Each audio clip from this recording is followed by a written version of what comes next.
Last night on Denver 7 News at 6, we brought you an exclusive on-camera interview with two ranchers in rural El Paso County who claim they're being harassed by their neighbors and the sheriff's office. Well, right before our story aired, the El Paso County Sheriff's Office released more than 100 documents from cases involving the couple, the Mallerys. And that was after trying to charge us thousands of dollars just to get those records in the first place. Well, Denver 7's Micah Smith has now combed through all of those documents and brings you tonight's in-depth update. We take all allegations of crime and civil rights violations seriously. The El Paso County Sheriff's Office held this news conference to address treatment of the Mallerys, black ranchers who own 640 acres in rural El Paso County. My office has received numerous emails and calls with people voicing concern with how we have handled the Mallery situation over the last 2 years and voicing concerns about racism and property rights, callers being unaware of the facts of our involvement, which is largely why we are here today. During the news conference, Lieutenant Chris Gonzalez walked us through body camera videos. The first showed a process server going past a barrier and onto the Mallery's property to serve the couple with legal papers. Listen, I have some legal documents. Get the off my property. Hey, get the I'm right leaving. now. I'm leaving. Nicole Mallery can be heard screaming at the server, and as he runs away, you can hear a gunshot. Brandishing a weapon is not necessarily against the law unless you use it in a threatening manner, such as to fire rounds off as the person's trying to flee the property. Nicole Mallery was charged with menacing, which was eventually dismissed. So when I look out the window, there's a white male there. Second video shows a SWAT team arresting the Mallerys for that incident. That's Nicole you hear screaming, complaining about shoulder pain.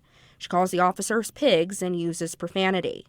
Nicole was charged with assault on a police officer. She pleaded guilty. But I want to get back to the heart of the Mallery's claims, that the El Paso County Sheriff's Office has not thoroughly investigated their poisoned animals and threatening social media posts. Mr. Mallery also complained that his dog was poisoned.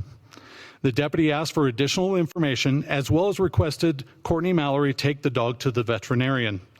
Unsatisfied with the conversation, Nicole Mallery contacted a supervisor. The Mallerys say they did take the animal to the vet, but the sheriff's office provided no record of that case.